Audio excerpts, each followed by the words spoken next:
Melinda പ്രസിദ്ധീകരിച്ച അടുത്ത പുസ്തക പ്രകാശനമാണ് ഞാനും നിങ്ങളും നമ്മളും എന്ന ശ്രീമതി റീജ ബീഗത്തിൻ്റെ ചെറുകഥാ സമാഹാരമാണ്. റീജ ബീഗം ഇവിടെ തന്നെ ജോലി ചെയ്യുന്ന ആളാണ്. നിങ്ങൾക്ക് എല്ലാവർക്കും സുപരിചിതയാണ്, സുഹൃത്ത് ആയിരിക്കാം. വൈകിയാണെങ്കിലും എന്ന് പറഞ്ഞ് ആദ്യ സമാഹാരം, കഥാസമാഹാരവും കഴിഞ്ഞ വർഷം ഇതേ വേദിയിൽ പ്രകാശനം ചെയ്യാനും പ്രസിദ്ധീകരിക്കാനുമുള്ള ഒരു അവസരം മെലിൻഡ ബുക്സിന് ലഭിക്കുകയുണ്ടായി. ഇത് അവരുടെ രണ്ടാമത്തെ പുസ്തകമാണ്. ഇതിലും 9 കഥകളാണുള്ളത്. 9 കഥകളിലൂടെ തനിക്ക് ചുറ്റും നടക്കുന്ന, ആദ്യ പുസ്തകത്തിലേതുപോലെ തന്നെ തനിക്ക് ചുറ്റും നടക്കുന്ന ചെറു ചെറു സംഭവങ്ങളെ വളരെ വലിപ്പമില്ലാത്ത, വളരെ ലളിതമായ ഭാഷയിൽ എഴുതിയ കഥകളാണ് ഈ 9 എണ്ണവും. ഇതിൽ നമുക്ക് വായിക്കുമ്പോൾ തോന്നും ഇത് നമ്മൾ കൂടി ഇതിൽ ഉൾപ്പെട്ടിട്ടുണ്ടോ, ഈ കഥയിലെ കഥാപാത്രങ്ങളൊക്കെ നമ്മൾ തന്നെ അല്ലേ എന്ന് തോന്നാം, നിങ്ങൾക്ക് പ്രത്യേകിച്ചും ഇവിടെ ജോലി ചെയ്തവർക്ക്. ഇതിൽ നൂലിഴകൾ എന്ന് പറഞ്ഞ ഒരു കഥയുണ്ട്.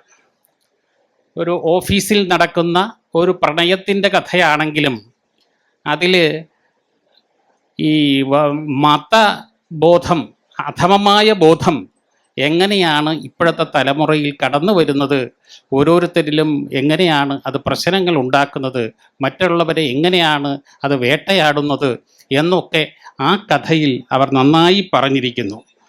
അങ്ങനെ ഒട്ടേറെ നല്ല കഥകൾ ഇതിലുണ്ട്. മാതൃത്വത്തെക്കുറിച്ച് പറയുന്ന ഉമ്മയുടെ കുപ്പായം എന്ന നല്ലൊരു കഥയുണ്ട്.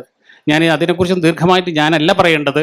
ഈ പുസ്തകം ഇവിടെ പ്രകാശനം ചെയ്യുന്നത് ഡോക്ടർ എം.ആർ. തമ്പാൻ സാറാണ്. തമ്പാൻ സാറിനെ കുറിച്ച് ഞാൻ പ്രത്യേകിച്ച് പറയേണ്ടതില്ല. അദ്ദേഹം വൈജ്ഞാനിക മേഖലയിൽ പ്രവർത്തിച്ച വളരെ ആദരണീയനായ ഒരു വ്യക്തിത്വമാണ്. ഈ പുസ്തകം ഏറ്റുവാങ്ങുന്നത് ചിത്രകാരനും പത്രാധിപരും സാംസ്കാരിക പ്രവർത്തകനും ഒക്കെയായ ശ്രീ കാരക്കാമണ്ഡപം വിജയകുമാറാണ്. ഇരുവരെയും ഈ പുസ്തക പ്രകാശനത്തിനായി ഞാൻ സ്നേഹപൂർവ്വം ക്ഷണിക്കുകയാണ്.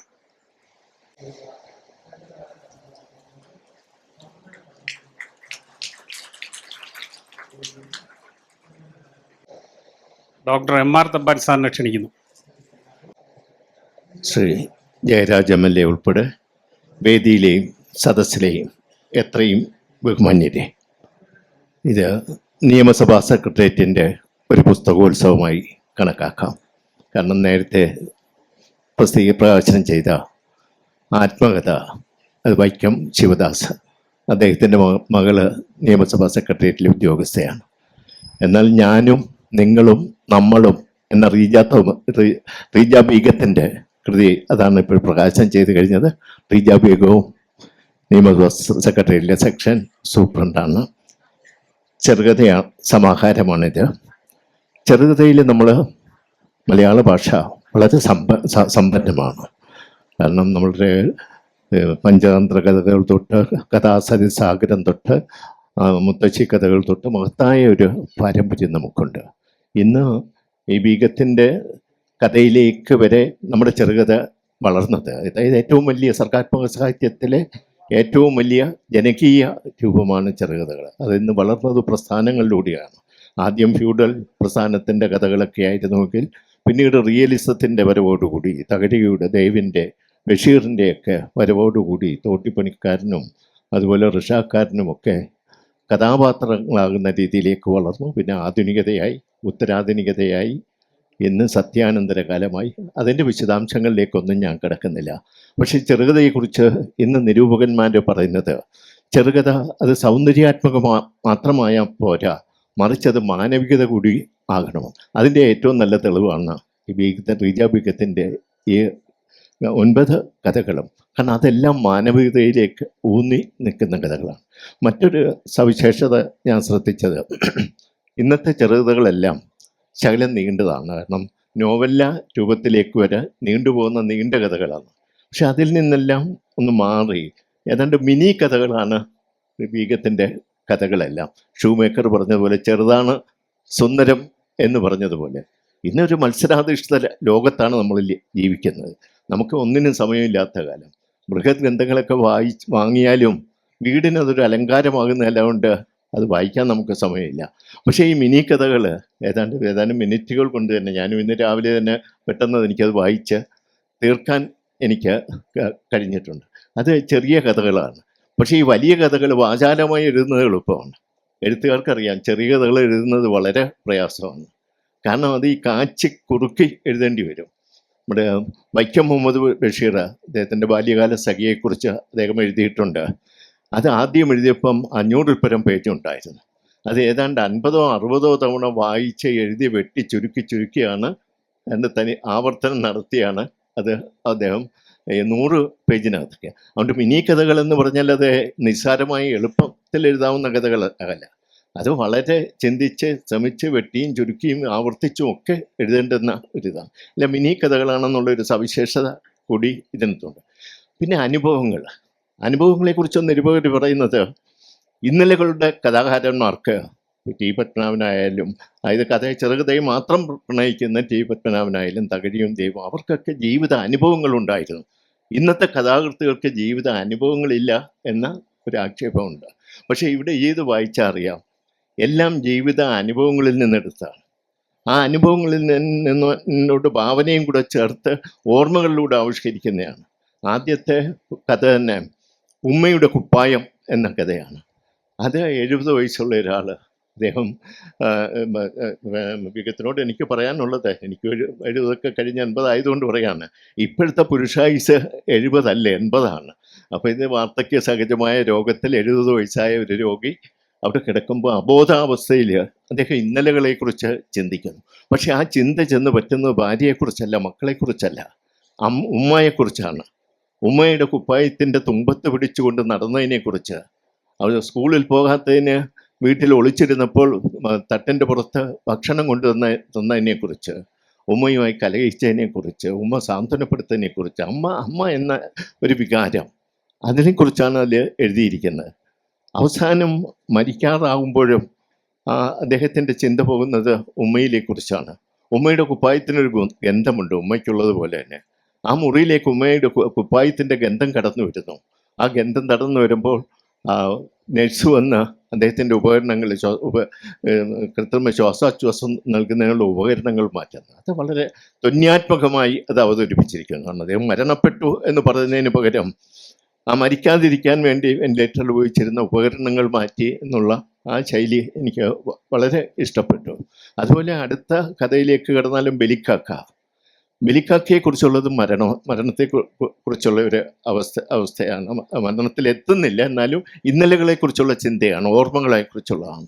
അച്ഛന് ബലിയിടുന്നു, പക്ഷെ ബലിക്കാക്ക വരുന്നില്ല, എന്തേ എന്ന് ചിന്തിച്ചിരിക്കുന്നു. താൻ സ്കൂളിൽ പ്രണയിക്കുന്ന ടീച്ചറുമായിട്ടാണ്, അധ്യാപകനാണ്. അവരെ വിവാഹം കഴിക്കാനുള്ള ഒരു അനുമതി അച്ഛൻ കൊടുക്കുന്നതോടുകൂടി ബലിക്കാക്ക വന്ന് ചോറ് കഴിക്കുന്നോനെ. മിക്കവാറും എല്ലാ കഥകളിലും സഫലമാകാത്ത ഒരു പ്രണയം മികത്തിൻ്റെ കഥകളിലെല്ലാം ഒരു അന്തർധാരയായിട്ട് ഇതിൽ പോകുന്നുണ്ട്. ഞാൻ പറഞ്ഞു വരുന്നത് അനുഭവങ്ങളുടെ ഒരു അക്ഷരാവിഷ്കാരമാണ് ഇതുള്ളത്. അതുപോലെ തന്നെ അനുഭവങ്ങൾ ഇല്ല എങ്കിലും അവരുടെ അനുഭവങ്ങൾ നമ്മുടെ സ്വന്തം അനുഭവമാക്കി എടുക്കാം. ഇവിടെ ഈ കഥയിൽ തന്നെ ആസന്ന മരണ നിലയിൽ കിടക്കുന്ന മകൻ്റെ ചിന്ത, അതുപോലെ തന്നെ ബലിക്കാക്കയെ കാത്തിരിക്കുന്ന മകൻ്റെ ചിന്ത, അതെല്ലാം മറ്റൊരാളുടെ അനുഭവമായിരിക്കും. പക്ഷെ ആ അനുഭവം സ്വന്തം അനുഭവമായി, തൻ്റെ അനുഭവമായി, അന്യൻ്റെ വേദന തൻ്റെ വേദനയായി മാറ്റാൻ കഴിയണം. NV ആഫ്രിക്ക എന്ന കവിതയിൽ പാടിയതുപോലെ, എങ്ങു മനുഷ്യന് ചങ്ങല കൈകളിൽ അങ്ങൻ കൈകൾ നെന്തോടുകയാണ്, എവിടെ മർദ്ദനം അവിടെ പ്രഹരമേക്കുന്നത് എൻ്റെ പുറത്താകുന്നു എന്ന് പറഞ്ഞതുപോലെ, സ്വന്തം അനുഭവങ്ങളില്ലെങ്കിലും അവരെൻ്റെ അനുഭവങ്ങൾ സ്വന്തം അനുഭവമായി, അവരെൻ്റെ ദുഃഖവും സന്തോഷവും, സ്വന്തവും ദുഃഖവും സന്തോഷവുമായി മാറ്റാൻ കഴിയുമെങ്കിൽ നല്ല കൃതികൾ രചിക്കാൻ കഴിയും. അതിനുള്ള ഒരു മാതൃകയാണ് വിഗത്തിൻ്റെ ഈ ഞാനും നിങ്ങളും നമ്മളും. ഇനിയും കൂടുതൽ അനുഭവങ്ങൾ ഉണ്ടാകട്ടെ. ആ അനുഭവങ്ങളെ ഭാവനയിൽ ചാലിച്ച് ഇനിയും നല്ല നല്ല കഥകൾ രചിക്കാൻ കഴിയട്ടെ എന്ന് ആശംസിച്ചുകൊണ്ട് എൻ്റെ വാക്കുകൾ നിർത്തട്ടെ. നന്ദി.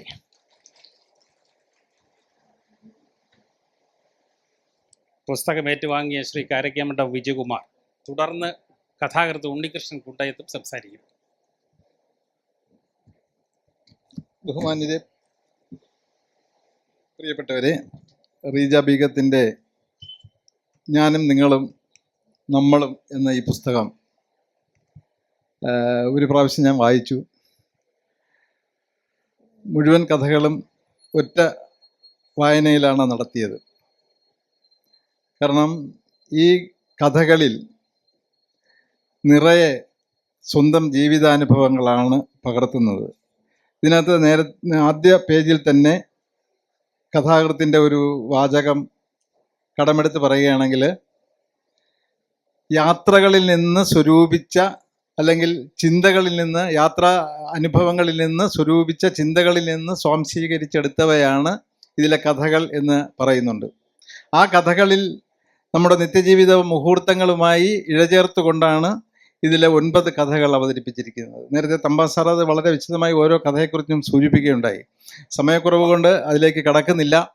പുതിയ കഥകൾ, ഇപ്പം നേരത്തെ കഥാകൃത്ത് എന്നോട് ചോദിക്കുകയുണ്ടായി ഇതിനകത്ത് ഈ വായനയ്ക്ക് എങ്ങനെയാണെന്ന്. ഞാൻ അപ്പോൾ പറയുകയുണ്ടായി, ഒറ്റ ഇരിപ്പിലാണ് അത് വായിച്ചത്. വായനയ്ക്ക് നമ്മുടെ പുതിയ കഥകളുടെ അല്ലെങ്കിൽ പുതിയ കഥകളുടെ സൗന്ദര്യശാസ്ത്രം എന്താണ് എന്ന് കൂടുതൽ വായിക്കുമ്പോഴാണ് ഈ കഥാകൃത്തിന് തന്നെ അത് മനസ്സിലാവും. കൂടുതൽ വായിക്കുകയും ഒക്കെ ചെയ്യുമ്പോഴാണ് പുതിയ കഥകളുടെ അല്ലെങ്കിൽ നമ്മുടെ കാലത്തെ അതിജീവിക്കുന്ന കഥകൾ ഉണ്ടാകുന്നത് എന്ന്. അപ്പോൾ അതിനെ ചേർത്ത് വയ്ക്കാവുന്ന അല്ലെങ്കിൽ അതിനോടൊപ്പം നിൽക്കുന്ന ചില കഥകളും ഇതിനകത്തുണ്ട് എന്ന് വളരെ സന്തോഷപൂർവ്വം പറയാൻ ആഗ്രഹിക്കുകയാണ്. ഈ കഥാകൃത്ത് ശ്രീമതി റീജ ബീഗത്തിന് എല്ലാ ആശംസകളും നേരുന്നു. അതുപോലെ തന്നെ പുതിയ രചനകൾ, കൂടുതൽ ക്രിയാത്മകമായ രചനകൾ കഥകളിൽ ഉണ്ടാകട്ടെ എന്നും ആഗ്രഹിക്കുന്നു. നന്ദി. വേദിയിലും സദസ്സിലുമുള്ള എല്ലാ പ്രിയപ്പെട്ടവർക്കും നമസ്കാരം. സമയം വളരെ കുറച്ചേ ഉള്ളൂ. കഥാകൃത്തിന് മറുപടി പറയാനുണ്ട്. അതുകൊണ്ട് ഈ ഞാനും നിങ്ങളും നമ്മളും എന്നുള്ള റീജ ബീഗത്തിൻ്റെ ഈ കഥാസമാഹാരത്തിൽ 9 കഥകളാണുള്ളത്. ഈ കഥകളെല്ലാം തന്നെ നമ്മൾ നിത്യജീവിതത്തിൽ നേരിട്ട് കാണുന്നതും കണ്ട് മനസ്സിലാക്കുന്നതായിട്ടുള്ള കഥകളായിട്ടാണ്. ഈ 9 കഥകളിലും അടിസ്ഥാനമായിട്ട് വന്നിട്ടുള്ളത് സ്നേഹത്തിൻ്റെ വിവിധ കാര്യങ്ങളാണ്. അത് അച്ഛനോടുള്ള സ്നേഹം, അമ്മയോടുള്ള സ്നേഹം, ഭർത്താവിനോടുള്ള സ്നേഹം, സുഹൃത്തുക്കളോടുള്ള സ്നേഹം, ഇങ്ങനെ പല സ്നേഹത്തിൻ്റെ പല തലങ്ങളിൽ നിൽക്കുന്ന അനുഭവങ്ങളെ കഥകളാക്കി എടുത്തിട്ടുള്ള കഥകളാണ് ഇതിലുള്ളത്. ഇതിൽ എനിക്ക് പ്രത്യേകിച്ച് എടുത്ത് പറയാനുള്ളൊരു കഥയെന്ന് പറഞ്ഞു കഴിഞ്ഞാൽ ഹരിയേട്ടനും മൊബൈലും പിന്നെ റോസി മേഡം എന്നുള്ള കഥ. അത് മറ്റുള്ളവരുടെ വാക്ക് കേട്ടിട്ട് നമ്മുടെ കുടുംബത്തിൽ പ്രശ്നങ്ങൾ ഉണ്ടാകാൻ തരത്തിലുള്ള ഒരു കഥ, ഒരു ഉള്ളടക്കം അടങ്ങിയ ഒരു കഥയാണത്. അതുപോലെ തന്നെ നൂലിഴകളും നിങ്ങളെല്ലാവരും മസ്റ്റായിട്ട് വായിച്ചിരിക്കേണ്ട കഥകളാണ്. ഇനിയും കഥാകൃത്തിന് ഇതുപോലെ വളരെ മനോഹരമായ നല്ല കഥകൾ ധാരാളം എഴുതാൻ കഴിയട്ടെ എന്ന് ആശംസിക്കുന്നു. നമസ്കാരം. ചടങ്ങിന് നന്ദി പ്രകാശിപ്പിക്കുന്നതിനായിട്ട് ശ്രീമതി റീജ ബീഗത്തെ ക്ഷണിക്കുന്നു. വേദിയിലും സദസ്സിലും ഇരിക്കുന്ന ബഹുമാനിയരെ, എൻ്റെ 2ാമത്തെ ചെറുകഥാ സമാഹാരമാണ് ഞാനും നിങ്ങളും നമ്മളും. ആദ്യത്തെ ചെറുകഥാ സമാഹാരമായ വൈകിയാണെങ്കിലും ഇതേ വേദിയിലാണ് പ്രകാശിപ്പിച്ചത്. അപ്പം അതിന് എൻ്റെ കഥകളുടെ വായനക്കാർ കൂടുതലും നിയമസഭാ സെക്രട്ടേറിയറ്റിലെ ജീവനക്കാരാണ്. അപ്പോൾ ഒരുപാട് പേര് എന്നോട് എൻ്റെ കഥകൾ വായിച്ചിട്ട് ഒരുപാട് അഭിപ്രായങ്ങൾ പറഞ്ഞു. അപ്പോൾ എല്ലാവരുടെയും നിങ്ങളുടെ പ്രചോദനമാണ് അല്ലെങ്കിൽ നിങ്ങളുടെ പ്രോത്സാഹനമാണ് എനിക്ക് അടുത്ത ഒരു പുസ്തകം എഴുതാൻ വേണ്ടിയിട്ട് എന്നെ നിർബന്ധിതരാക്കിയതെന്ന് വേണമെങ്കിൽ പറയാം. അപ്പോൾ എല്ലാവരുടെയും അഭിപ്രായങ്ങൾ ഞാൻ വില കൽപ്പിക്കുന്നു. എല്ലാവരുടെയും അഭിപ്രായങ്ങൾക്ക് നന്ദി അർപ്പിക്കുന്നു. എൻ്റെ 2ാമത്തെ പുസ്തകം നിങ്ങളെ ഏറ്റെടുക്കുമെന്ന് വിശ്വസിക്കുന്നു. പിന്നെ എനിക്ക് നന്ദി പറയാനുള്ളത് എൻ്റെ പുസ്തകം പ്രകാശനം ചെയ്ത ഭാഷാ ഇൻസ്റ്റിറ്റ്യൂട്ടും സർവ്വവിജ്ഞാനകോശം എന്നീ സ്ഥാപനങ്ങളുടെ ഡയറക്ടറായ ഡോക്ടർ MR തമ്പാൻ സാറിനാണ്. സാറിന് ഞാൻ ഹൃദയപൂർവ്വം നന്ദി അർപ്പിക്കുന്നു. അടുത്തതായി നന്ദി പറയാനുള്ളത് പ്രമുഖ ചിത്രകാരനും എഴുത്തുകാരനുമായ ശ്രീ കാരയ്ക്കാമണ്ഡപം വിജയകുമാർ സാറിനാണ്. സാറിനും ഞാൻ അദ്ദേഹത്തിൻ്റെ ഭാഷയിൽ നന്ദി അർപ്പിക്കുന്നു. അടുത്തതായി കഥാകൃത്തും നോവലിസ്റ്റും ബാലസാഹിത്യകാരനുമായ ശ്രീ ഉണ്ണികൃഷ്ണൻ സാറിനാണ് നന്ദി അർപ്പിക്കാനുള്ളത്. സാറിന് ഞാൻ എൻ്റെ നന്ദി അർപ്പിക്കുന്നു. അടുത്തതായി മെലിൻഡ ബുക്സിൻ്റെ സാരഥിയും പ്രമുഖ എഴുത്തുകാരനുമായ ശ്രീ ഷാനവാസ് മോഹനാർ സാറിനാണ്. സാറിന് ഞാൻ നന്ദി അർപ്പിക്കുന്നു. പിന്നെ എൻ്റെ പുസ്തകത്തിനുടനീളം എൻ്റെ സഹായിയായി എന്നോടൊപ്പം എല്ലാ ഉപദേശങ്ങളും തന്നെ എന്നോടൊപ്പം ഉണ്ടായിരുന്ന ശ്രീ ബിജു ഡേവിഡ് ജോൺസനാണ്. ബിജുവിന് ഞാൻ നന്ദി അർപ്പിക്കുന്നു. പിന്നെ ഇങ്ങനെ ഒരു വേദി ഒരുക്കി തന്നത് നമ്മുടെ ബഹുമാനപ്പെട്ട സ്പീക്കറും നമ്മുടെ നിയമസഭാ സെക്രട്ടേറിയറ്റുമാണ്. അപ്പം ഞാൻ വളരെ സന്തോഷത്തോടെ വളരെ ആദരവോടുകൂടി സ്പീക്കറിനും നിയമസഭാ സെക്രട്ടേറിയറ്റിലെ എല്ലാ ജീവനക്കാർക്കും നന്ദി അർപ്പിച്ചുകൊണ്ട് ഇവിടെ ഈ പരിപാടിയിൽ പങ്കെടുക്കുവന്ന എല്ലാവർക്കും ഹൃദയത്തിൻ്റെ ഭാഷയിൽ നന്ദി അർപ്പിച്ചുകൊണ്ട് നിർത്തുന്നു. നന്ദി, നമസ്കാരം.